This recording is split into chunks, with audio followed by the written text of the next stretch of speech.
नमस्कार प्यारे बच्चों, मैं डॉक्टर संजय शर्मा, प्रधानाचार्य Shri KHD inter college Mahavan Mathura, माध्यमिक शिक्षा विभाग की ऑनलाइन संस्कृत विषय की कक्षा 11 की कक्षा में आप सभी का स्वागत करता हूं।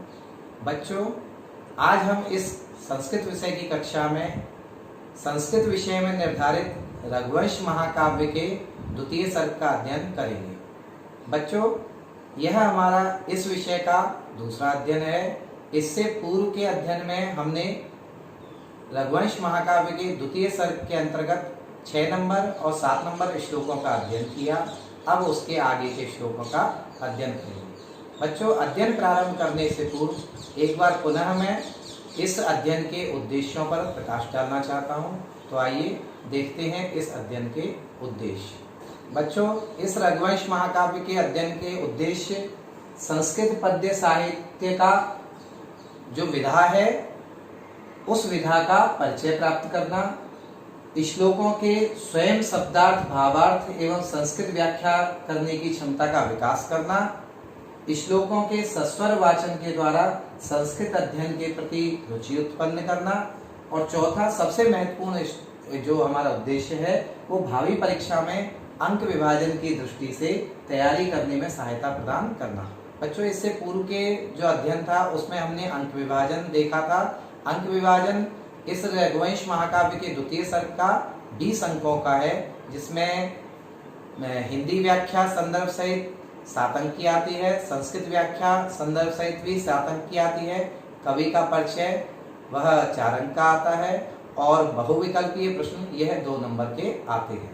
बच्चों, ये नवीन अध्ययन प्रारंभ करने से पूर्व हमने जो पिछली कक्षा में पढ़ा है उसको एक बार पुनरावलोकन कर लेते हैं, उसको समझ लेते हैं, तभी हम आगे की कथा पढ़ेंगे तो हमें समझ अच्छी तरह से आएगा।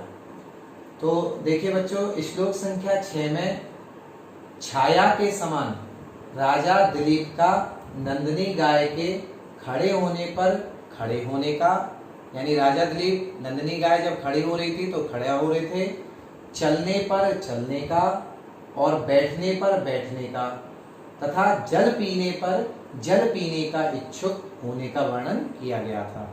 आपने पढ़ा था, उसमें हमने पढ़ाया था, तो ये सब बातें उसमें आई थी और व्याख्या हमने करके बताई थी आप लोगों को। अब देखिए श्लोक संख्या 7 में वन में राजा दिलीप का छत्र, चामर इत्यादि राज चिन्हों का त्याग करने पर भी अपने तेज के कारण राजश्री को धारण करने का वर्णन किया गया है। इसमें हमने 7वें श्लोक में राजा दिलीप के विषय में बताया था कि उन्होंने अपने छत्र, चंवर इत्यादि जो राजश्री राज चिन्ह थे उन चिन्हों का त्याग कर दिया था, लेकिन तब भी वह अपने तेज के कारण राजा प्रतीत हो रहा था और लोगों को लग रहा था कि ये राजा ही हो सकते हैं। तो आइए बच्चों, अब हम इस कक्षा में अपना अध्ययन शुरू करते हैं। तो सब मेरे साथ आप लोग भी सस्वर वाचन करेंगे और देखेंगे कि किस तरह से इस श्लोक को सस्वर हम गा सकते हैं। तो आइए शुरुआत करते हैं। लता प्रतानोद ग्रथितै सकेशै रथेज्य धन्वा विचचार दावम रक्षापदेशां मुनिहोम धेनोर वन्यान् विनिश्यन् निवदुष्ट सत्वान्। तो बच्चों, ये हमने इसको पढ़ा, सस्वर इसका वाचन किया। अब अन्वय के हिसाब से, अन्वय के दृष्टिकोण से इसकी व्याख्या करेंगे। तो आइए व्याख्या करते हैं इसकी, देखते हैं। लता प्रतानोद ग्रथितै, यहाँ राजा वन में रह रहा है, तो यहाँ पर राजसी उसके पास साधन नहीं है। जो जंगल में, वन में जो चीजें मिल रही हैं उन्हीं से उसको काम चलाना है। तो यहाँ पर लताओं से, लता प्रतानोद ग्रथितै, इसका अर्थ हुआ लताओं के टेढ़े मेढ़े, प्रतानोद का अर्थ है टेढ़े मेढ़े, लताओं के टेढ़े मेढ़े तंतुओं से ग्रथितै माने बांधे गए। केशई, केश का अर्थ है यहाँ पे बालों को। तो बालों के द्वारा सह अधिज्य धन्वा, वह राजा दिलीप, सह का अर्थ होगा वह राजा दिलीप, अधिज्य धन्वा यानी धनुष पर डोरी चढ़ाए हुए, प्रत्यंचा चढ़ाए हुए, मुनि होम धेनु, मुनि होम धेनु, मुनि वशिष्ठ, उनके होम माने यज्ञ की जो धेनु थी, गाय यानी नंदिनी गाय, उसकी रक्षापदेशात, उसकी रक्षा के उपदेश से, रक्षा के बहाने से, है ना, या रक्षा के व्याज से, वन्यान दुष्ट सत्वान विनिश्यन इव, वन के जो दुष्ट जीव जंतु हैं जैसे सिंह इत्यादि, उन सबको विनिश्यन इव मानो शिक्षा दे रहा हो, इसलिए वह दावम विचचार, मानो उनको शिक्षा देने के उद्देश्य से, दावम का अर्थ होगा वन में, और विचचार माने वह भ्रमण कर रहा था। तो आप एक बार पुनः देख लीजिए, लताओं के टेढ़े मेढ़े तंतुओं से गठित माने बांधे गए केशों से वह राजा दिलीप अधिज्य धन्वा, धनुष की प्रत्यंचा चढ़ाए हुए, मुनि होम धेनु रक्षोपदेशात, मुनि होम धेनु मुनि वशिष्ठ की यज्ञ की जो गाय थी, उस गाय के रक्षा के बहाने से, वन्यान दुष्ट सत्वान विनिश्यन एव, वन के जो दुष्ट जीव जंतु हैं उनको शिक्षण एव मानो शिक्षा देने के उद्देश्य से, दावम विचचार माने वह वन में घूम रहा हो। यहाँ उत्प्रेक्षा अलंकार का यह बहुत अच्छा उदाहरण है, इसमें उत्प्रेक्षा अलंकार का कवि ने बहुत अच्छा प्रयोग किया है। तो इस प्रकार से यह हमने इसकी व्याख्या देखी। अब इसकी संस्कृत व्याख्या किस प्रकार बनेगी वह हम देखेंगे। तो संस्कृत व्याख्या देखिए, वल्ली कुटिल तंतु सदृश्य शाखादि भी रुन्नय गुंफित केशै उपलक्षितः सह राजा दिलीपः आरोपित मौर्विक धनुष्मान सन्निति शेषः मुनि होम धेनुः नंदिन्याः रक्षण व्याजात् कानन समुद्भवान सिंहादीन हिंसक जंतून शिक्षिष्यन इव वनम व्यचरत। ये इसकी संस्कृत व्याख्या हुई।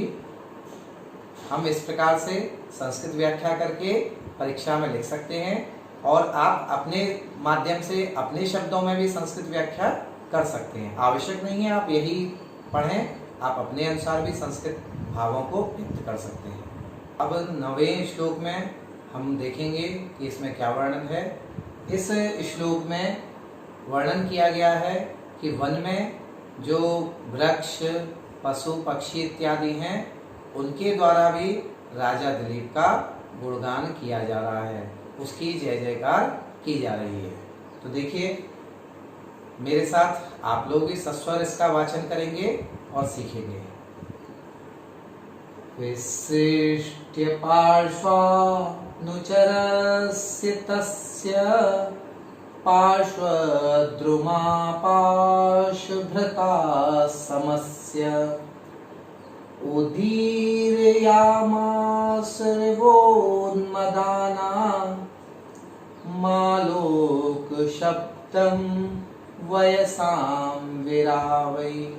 बहुत अच्छा श्लोक है, ये भी देखेंगे इसका अर्थ। अब अन्वय से, विशिष्ट पार्श्वानुचरस्य, देखिए जंगल में वन में जब राजा रह रहा है तो उसके पास कोई अनुचर नहीं है, कोई सेवक नहीं है, और जो अनुचर इत्यादि होते थे राजा लोगों के, वह उनके गुणगान करते थे, उनकी प्रशंसा करते थे, ये एक परंपरा थी।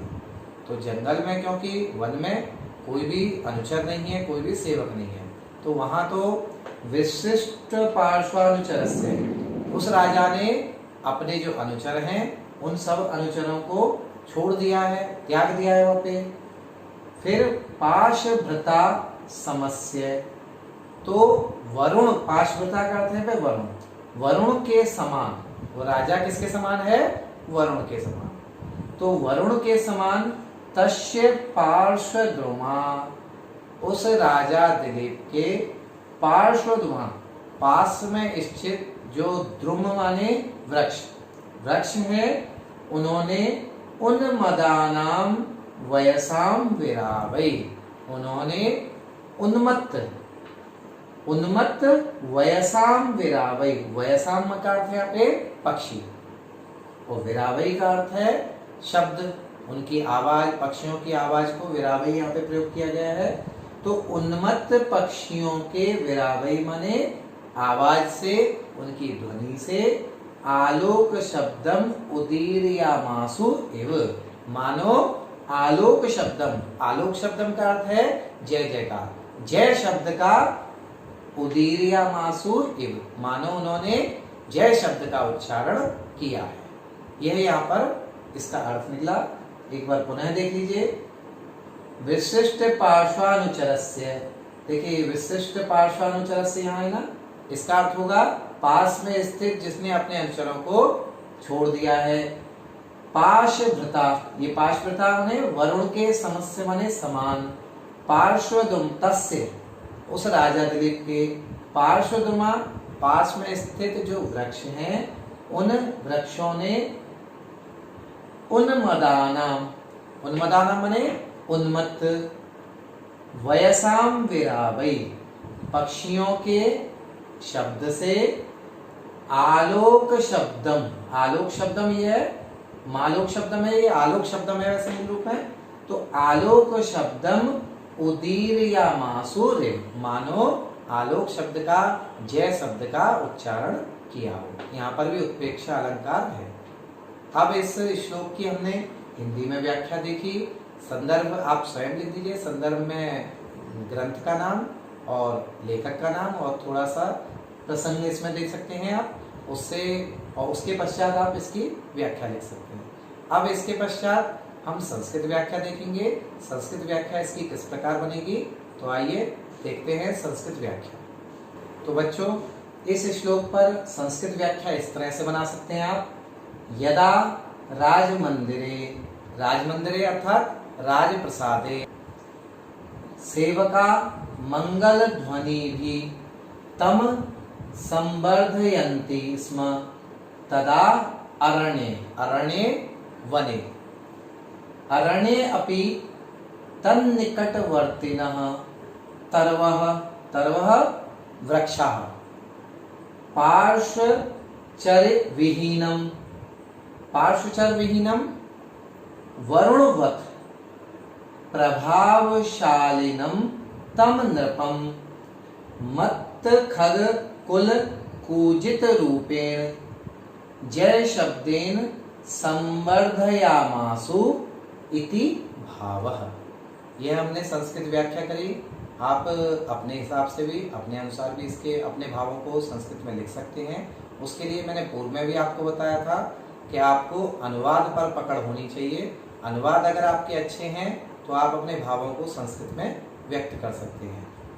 तो आइए बच्चों, अब एक आगे का श्लोक देखते हैं। 10वें नंबर का श्लोक वह किस प्रकार है। इस श्लोक में वन में जो लताएं हैं उन लताओं के द्वारा राजा के ऊपर पुष्प वर्षा किए जाने का वर्णन किया गया है। तो आइए इसको समझने से पूर्व इसका सस्वर वाचन करते हैं। मेरे साथ आप लोग भी सस्वर वाचन करेंगे। तो शुरुआत करते हैं। देखिए, मरुत् प्रयुक्ताश्च मरुत् सखाभम तमर्च्य मारादभिवर्तमानम् अवाकिरन् बाललताः प्रसूनैर्राचारलाजैरिव पौरकन्याः। बहुत ही अच्छा उदाहरण है ये भी। देखिए, अब अन्वय से इसका अर्थ देखते हैं। पहले अन्वय समझेंगे हम, उसके बाद उसका अर्थ समझेंगे। मरुत् प्रयुक्ता, बाललता। मरुत प्रयुक्ता का अर्थ है, मरुत प्रयुक्ता यानी हवा के द्वारा हिलाई गई। मरुत प्रयुक्ता यानी हवा के द्वारा हिलाई गई बाललता, छोटी छोटी लताओं ने।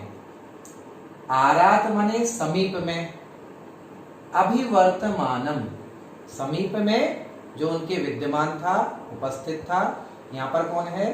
राजा दिलीप उनके समीप में विद्यमान है। उन राजा दिलीप के विषय में बताया गया है कि समीप में विद्यमान मरुत सखावम। अब राजा दिलीप किस प्रकार से हैं? वो मरुत सखावम यानी अग्नि के समान तेजस्वी हैं वह राजा दिलीप।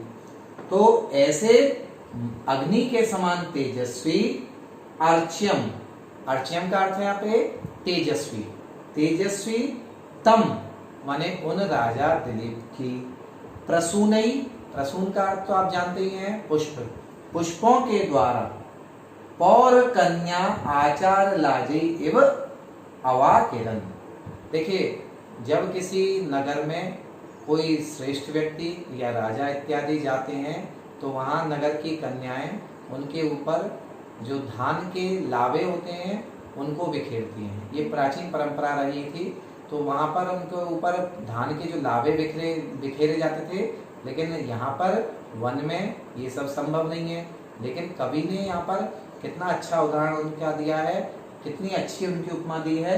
तो देखिए कि उन पुष्पों के द्वारा पौर कन्या यानी पुर की कन्या जो होती हैं, नगर की कन्याएं होती हैं, वो आचार लाजई जो धान के लावे होते हैं, मानो उनको उन्होंने बिखेरा हो। यहाँ पर भी उत्प्रेक्षा अलंकार कवि ने प्रयोग किया है और ये बहुत अच्छा उत्प्रेक्षा अलंकार का एक उदाहरण है। तो एक बार पुनः देखिए श्लोक के आधार पर। मरुत प्रयुक्ता, देखिए मरुत प्रयुक्ता माने हवा के द्वारा हिलाई गई बाललता, बाललता आरात, आरात ये है ना, आरात अभिवर्तमानम, आरात अभिवर्तमानम समीप में विद्यमान मरुत सखावम अग्नि के समान तेजस्वी अर्च्यम, तम अर्च्यम, तमीरा अर्च्यमीरा, तम अर्च्यम प्रसूनई यानी पुष्पों के द्वारा उस पूजनीय राजा दिलीप को प्रसूनई माने पुष्पों के द्वारा। पौर कन्या आचार लाजैरे अवाकिरन, नगर की कन्याएं जिस प्रकार से आचार के लाजे यानी धान के लावे बिखेरती हैं, उसी प्रकार से उन्होंने मानो उन लताओं ने वह आचार के लाजे बिखेरे हों, ये यहाँ पर कवि का कहना है। तो अब इसके पश्चात इसका संस्कृत में व्याख्या देखते हैं। संस्कृत व्याख्या किस प्रकार बनेगी देखिए। तो देखिए संस्कृत व्याख्या, वह्निना तुल्यम कांति युक्तम दिलीपमागतम वीक्ष्य कोमल लता समीपस्थस्य तस्य उपरि पुष्पवर्षणं कृतवत्यः यथा पुरकन्यकाः तस्योपरि मंगलार्थान निर्मलान लाजान वर्षन्ति स्म। इस प्रकार से आप संस्कृत व्याख्या इसको देख सकते हैं या अपने भावों को आप स्वयं भी अपने शब्दों में व्यक्त कर सकते हैं। अब एक अगला श्लोक देखेंगे 11 नंबर। ये श्लोक किस प्रकार से है बच्चों? इस श्लोक में हिरणियों के द्वारा निशंक भाव से राजा को देखने का वर्णन है। वो निर्भीक होकर राजा को देख रही हैं। तो देखिए पहले इसका सस्वर वाचन करेंगे, मेरे साथ आप लोग भी सस्वर वाचन करें।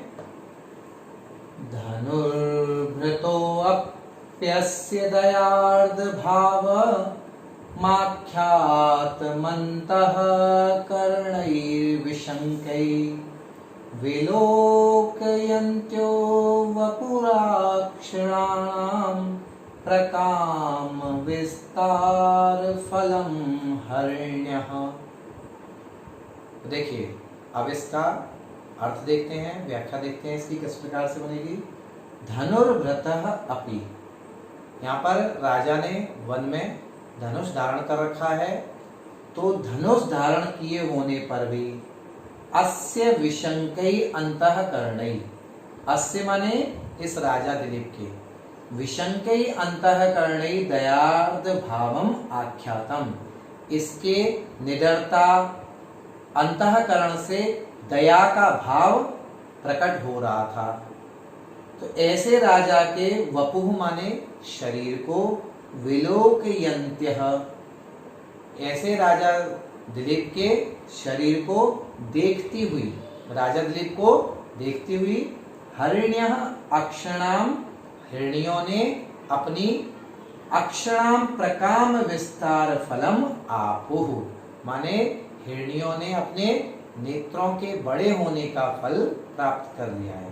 हिरणियों के नेत्र जो होते हैं वो बड़े होते हैं, तो यहाँ पर कवि ने हिरणियों के नेत्रों का वर्णन किया है कि हिरणियों ने अपने नेत्रों के बड़े होने का फल प्राप्त कर लिया। एक बार फिर से देखिए, धनुर्व्रतो अपि अस्य, धनुष धारण किए होने पर भी इस राजा के विशंकै अंतःकरणै, निर्भीक अंतःकरण के द्वारा दयार्द भावम आख्यातम, दया के भाव को प्रकट कर दिया था इसके राजा के अंतःकरण ने। तो फिर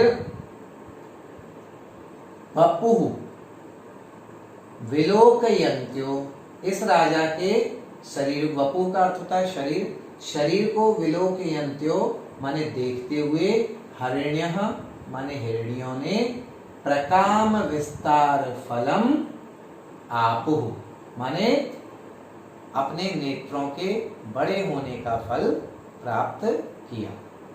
तो ये बच्चों इस प्रकार से हमने यहाँ पर इसकी व्याख्या देखी। अब इसी भाव को हम संस्कृत में किस तरह से प्रकट कर सकते हैं वो हम आगे देखते हैं।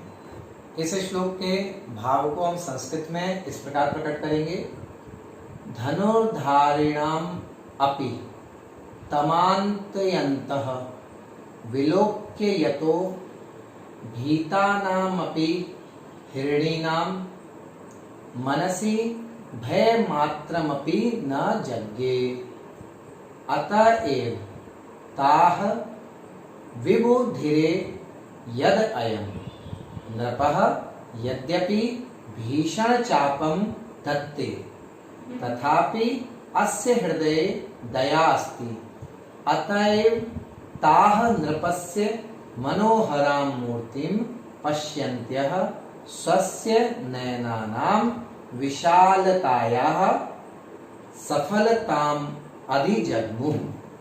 ये इसका भाव हमने संस्कृत में किया, आप अपने अनुसार भी इसको प्रकट कर सकते हैं, अपने अनुसार भी अपने भावों को व्यक्त कर सकते हैं। बच्चों, जो हम पढ़ते हैं उसका मूल्यांकन भी आवश्यक है, क्योंकि मूल्यांकन हमें ये बताता है कि हमने उस प्रकरण को ध्यान से पढ़ा है या नहीं।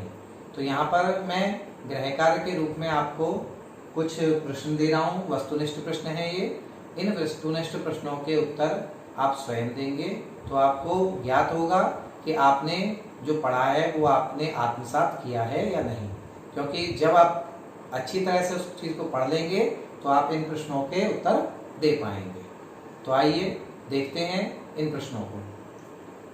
इन प्रश्नों में से उचित विकल्प को चुनकर आपको लिखना है।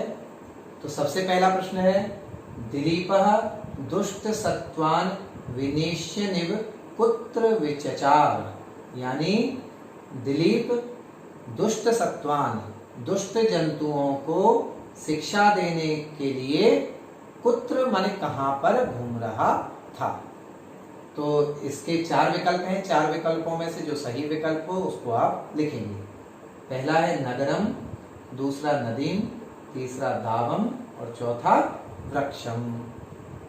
अब दूसरा प्रश्न देखिए, तस्य पार्श्वद्रुमा उन्मदानां वयसां कई आलोक शब्दम उदीरिया मासुरे, माने उस दिलीप, राजा दिलीप के पार्श्वद्रुमा माने पास में स्थित जो वृक्ष थे उन्होंने उन्मदानाम वयसा, उन्मत्त पक्षियों के वयसा माने आवाज से, किसके द्वारा, आलोक शब्दम उदीर्यमासु, माने जयकार को उदीर्यमासु प्रकट किया। तो यह इसका 4 विकल्प है इसके भी, वृक्षै, पादै, विरावै और हस्तै। इनमें से जो सही हो उसको आप लिखेंगे। तीसरा प्रश्न देखिए, तम प्रसूनै आचार लाजै इव अवाकिरन।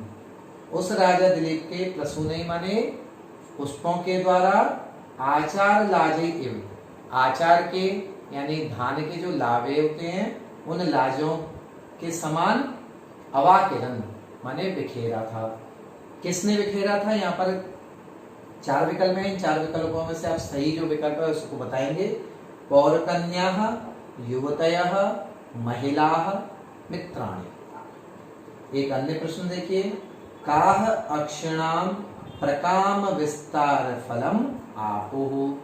अर्थात किन्होंने अपनी आंखों के बड़े होने का फल प्राप्त किया था। तो यहाँ पर इसके भी 4 विकल्प हैं, अश्वाः, हरिण्यः, ग्रहण्यः और चौथा पिपीलिकाः। ये 4 विकल्प इसमें हैं। इन 4 विकल्पों में से जो सही हो उसको आप लिखेंगे। बच्चों यहाँ पर गृह कार्य के रूप में आपको मैं कुछ और भी सामग्री दे रहा हूँ।